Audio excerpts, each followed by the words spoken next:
Boa tarde a todas e todos. Como é bom estar de volta nesse nosso RDC, depois de alguns anos de pandemia.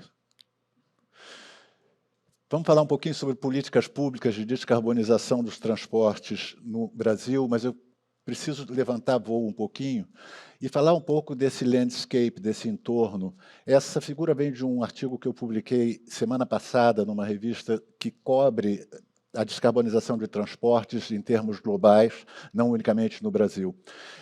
E isso me lembra um pouco da fala anterior do Rafael. O que a gente está vendo aqui como landscape é que são aquelas coisas mais difíceis de ser mensuradas, as ideologias políticas, as crenças, os comportamentos, o regime onde estão as principais empresas, as principais tecnologias dominantes e os nichos onde, junto com os PDIs, a nível do regime, se desenvolvem as novas tecnologias. Em termos de transporte, a gente está falando essencialmente de um transporte a veículos de motor a combustão movidos por energia fóssil. E para falar de transição em transportes, é impossível separá-lo da transição em sustentabilidade. E vários são os stakeholders que devem ser partícipes disso. O segundo ponto que eu queria trazer é que essas transições são transições de longo prazo. Nós levamos praticamente 110 anos para sair dos veleiros para o transporte a vapor no Oceano Britânico, das carruagens por cavalos para automóveis de 1860 a 1930, das aeronaves com motor a pistão para aviões a jatos de 1930, 45 anos praticamente de transição.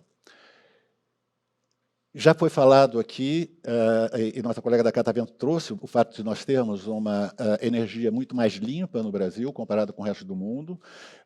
No nosso caso, o perfil de emissões é essencialmente o uso da terra, por 46%, agropecuária para 27%, e energia a 18%. Na energia, a grande maioria vem por queima de combustíveis de transportes. 70% das emissões de gases no Brasil antropogênicos vêm do transporte.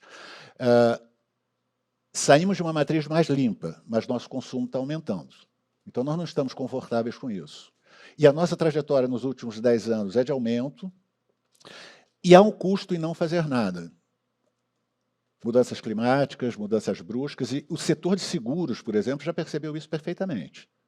E vem atuando nesse sentido, com penalizações claras em função desses eventos.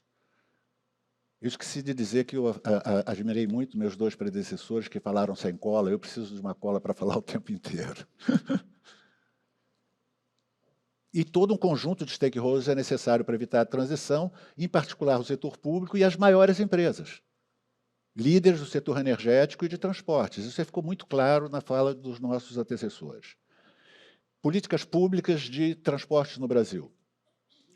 RenovaBio olha para a diminuição de intensidade de carbono. O compete para a eficiência energética, mas segundo um relatório recente do Tribunal de Contas da União, o compete praticamente está desativado. Proconv, que olha para controle de emissões de poluentes, o Rota 2030, que olha para a eficiência energética, assim como o Programa Nacional de Etiquetagem Energética. Eles usam diferentes medições do ciclo de vida e podem, em alguns casos, estar uns anulando as iniciativas dos outros em termos de redução de gases de efeito estufa. O RenovaBio dialoga bastante bem com o Rota 2030. O RenovaBio está preocupado com gigatones de CO2 equivalentes por megajoule, enquanto que Rota 2030 está preocupado com a eficiência dos carros, megajoules por quilômetro. Então, eles se complementam bastante bem, mas os outros não se falam. Focando um pouco mais no RenovaBio, ele tem 4 principais objetivos. O RenovaBio é a principal, é um flagship, é um programa que é um flagship, em criação de mercado de carbono, inclusive, com o CBIOS, com título de descarbonização. Ele tem por objetivos, foi criado pela Lei 13576 de 2017, ele tem como objetivo o atendimento aos compromissos do Acordo de Paris, uma adequada eficiência energética, adequar a relação de eficiência energética e redução de emissões, expansão da produção e do uso de biocombustíveis e a participação competitiva de diversos biocombustíveis no mercado nacional. Vamos olhar, em particular, os dois últimos objetivos. Mas antes, como funciona o RenovaBio? A gente tem, por um lado, uma certificação dos produtores de biocombustíveis por eficiência energética, que vendem o crédito de descarbonização, um CBio é igual a menos 1 tonelada de CO2 na atmosfera, e, por outro lado, nós temos as metas nacionais de redução de emissão no mercado de combustíveis, que são metas individuais, distribuidores de combustíveis, que a ANP assigna anualmente, em função da quantidade de combustíveis fósseis distribuídos no ano anterior, e os distribuidores de combustíveis são a parte obrigada que deve necessariamente comprar esses ativos. Olhando para o terceiro objetivo, incentivo ao uso do biocombustível. Olha o que tem acontecido com a venda do hidratado desde o início do programa. É claro que o programa não é responsável por isso, é toda uma conjuntura, mas esse objetivo, a gente precisa olhar para ele um pouquinho mais de perto. É claro que a venda de gasolina C vem aumentando, assim como do diesel. Incentivo ao aumento da concorrência. A linha verde são os três grandes, Vibra, Raízen e Ipiranga. Azul e amarela, os pequenos e médios distribuidores na Brasilcom e outros pequenos e médios distribuidores de combustíveis líquidos. Tem uma boca de jacaré se abrindo cada vez mais. É um segundo objetivo que é preciso ser olhado de mais perto. E o próprio CBIOS, que é um ativo altamente volátil. Ele é publicado na B3, mas a pergunta e o desafio que cabe, tem vários. Um deles é, a gente tem um mercado de carbono, isso é mercado, ele tem sido regulado por judicializações do programa. Foi uma ação da Brasilcom que fez isso aqui cair, na época. Decretos, isso aqui foi uma postergação das metas que deveriam ter sido cumpridas esse ano, esse ano 2022, para serem cumpridas até setembro de 2023. É um mercado que é altamente volátil, com vários pontos de especulação.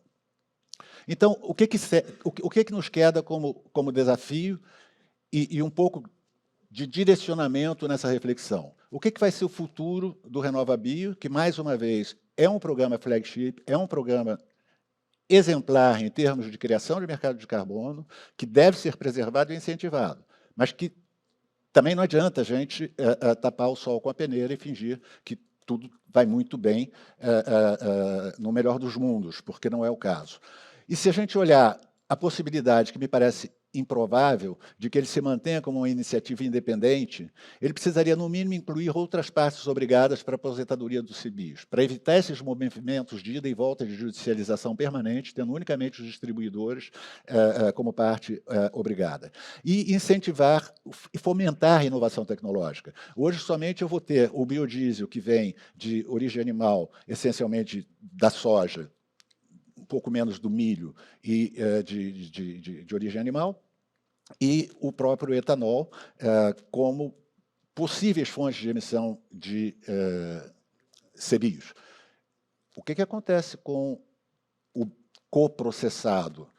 Aquele biocombustível que já sai da refinaria, a gente pode pensar no HVO, pronto, que é um tipo de dropinho, não preciso fazer adaptação do motor dos carros, e a Petrobras já desenvolveu o R5, estão falando de desenvolver o R10, que seria 10% de bio dentro do diesel.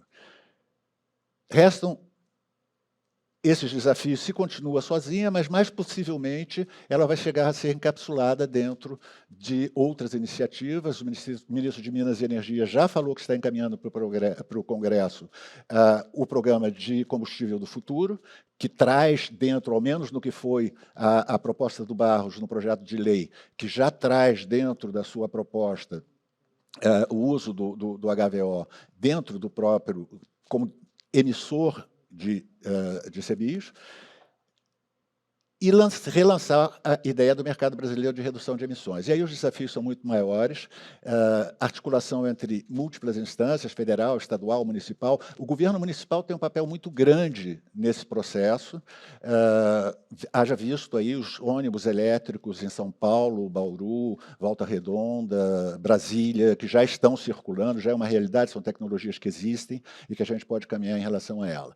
Há também necessidade de convergência entre diferentes setores, dificuldades de possibilidade de integração e compatibilização, de incluir todos os setores que emitem, aí sim a gente vai conseguir falar um pouquinho mais e ter os nossos amigos da CVM nos ajudando com a fungibilidade de títulos de carbono entre diferentes setores e que possam ser compensados de alguma forma e regulados de alguma forma, como não é o caso do CBIOS, que não é diretamente regulado pela CVM, ele é um ativo dito ecológico, ambiental, e não um ativo financeiro.